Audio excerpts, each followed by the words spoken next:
Chef Eric here with Prosper Meats, and we're talking about grilling steaks. So we get a lot of questions over here at the ranch about what are the best steaks to grill. We have 3 steaks right here that we're gonna talk about. First off is the bone-in ribeye. It comes from the rib portion, midsection of the cattle. You can get this bone-in or bone-out. I prefer it bone-in. I feel it adds a little more flavor. It's beautiful, it's rich. It's got a beautiful kernel of fat right here, which will be caramelized. And this has got a little softer texture to the mouthfeel. Second, we have our porterhouse. So this is actually 3 steaks. This is the New York strip side. And if this little part right here, which is the tenderloin, if this is more than 1 ounce, it's called a porterhouse. If this little tenderloin piece is slightly smaller, you get the T-bone. The porterhouse, it's got beautiful mouthfeel, especially because you got this tenderloin portion right here, which is super rich, super tender, super soft. Then you get this fat cap on the New York strip that's got a little more toothiness to it, or you say a little more bite. That being said, it's a fantastic steak. You get a super tender tenderloin, and you get the New York strip, which is rich and flavorful. And then we move into our sirloin. If you're looking for a leaner steak, I would point you to the sirloin. It's got a nice lean fat through it, so it does have some fat, lower in fat, but still has a nice healthy dose of omega-3 fatty acids, which come from that grass-fed fat. You want to sear it on high heat for a short amount of time. Don't go over medium. It's going to be a little firmer to the bite. The best seasoning you can do for this beautiful grass-fed beef is salt and pepper. And you can be aggressive. A lot of this will be left on the grill, but you want to get it in there. You want to get it on that steak, on the meat, on the fat. Salt this porterhouse.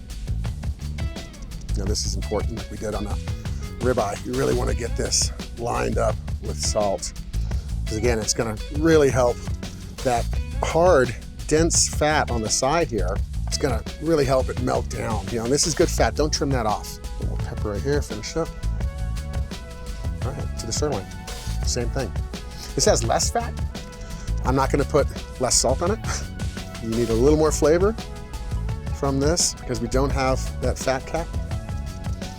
And when you're using salt and pepper, you use kosher salt. I have a lot of salts in my pantry, but the kosher salt is a workhorse.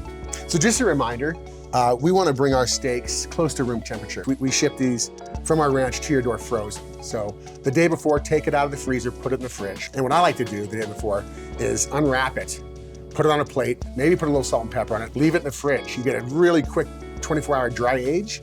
It looks a little darker, it creates a really nice crust to your steak. But again, let it thaw out in the fridge. Bring it close to room temperature before you hit the grill. This is gonna really enhance the flavor, the mouthfeel, and everything. Your experience with this steak is gonna be much better if you follow these tips. All right, we got a hot grill here. We got a couple ribeyes we're gonna throw on. Gonna put these bad boys right here. Don't crowd them, give them some room, about an inch, at least an inch between. Got a nice big porterhouse steak right here. We're gonna put this guy right here. And then we have our sirloin. Get that going. That go right back here. Don't turn your steak until the steak tells you it's ready to go. You're gonna start pulling and ripping steak. It doesn't look good, and it's just it's not professional. Give that a few minutes with the grill open. These are pretty thick steaks. They're gonna take at least 12 minutes, 14 minutes to cook to a nice rare, medium rare is the way we like to cook it out here. The sirloin, you gotta watch that as it's super lean. These are grass-fed steaks, so they cook a little faster than your corn-fed stuff. These 3 have bones in. Once that bone starts to get hot, it's gonna start to cook the meat on the other side as well as top and bottom. So let's go ahead and shut that for a second. Let's get some heat generated. All right, bingo, 500. Let's take a peek, see where we're at here. Oh yeah, look at that dark coloring. Let's see what it looked like here. That's pretty. Let's go ahead and quarter turn that. Again, you're watching me, I'm feeling, like, is this still stuck right here, okay? It's not ready. The steak is telling me, don't move me yet. There you go, look at that. Ready. Let's see if this sirloin's ready to go. Ooh, it's hot down here.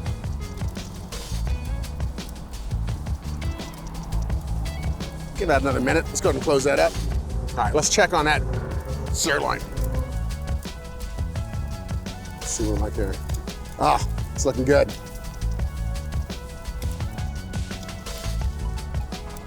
Look at that. That is good looking steak right there. We're gonna turn that one over. That guy is ready on that side. Let's see if this guy's ready here. Ah, hello, Daddy. This looks good. That fat is getting caramely. Ah, bone's starting to come loose. That means we're getting close. Let's do a little test right there. Hot. Whew. Very hot. Let's go ahead and shut it down. We got a few more minutes on this side right here. We'll give it 2 to 3 more minutes. We'll do a quarter turn, and then we'll test for doneness. This is starting to let me release. Look at that. We're ready to quarter turn that guy. Oh yeah, look at that. That's the second half of that bad boy. Ah, got a quarter turn on this guy right here. And we're good there. We're not gonna close this anymore. These are really close to being done. All right, I don't wanna overcook these. I'm okay with not having a full quarter turn. Take them off. Don't overcook your steak, ever. Give that a quick sear on that guy. Let me get this guy over here, show you. Let's look at this fat real quick. Grass-fed, salted, caramely, crunchy, salty deliciousness. That is how you grill steak. Keep an eye on it. Don't leave your grill. Have your friends bring you a beer. These are ready to go. Inside, we're gonna serve 1, 2, 3, 4, 5, 6, 7 people out here with that, so we'll get those cut up inside the kitchen and get them out to you guys. Have a good day.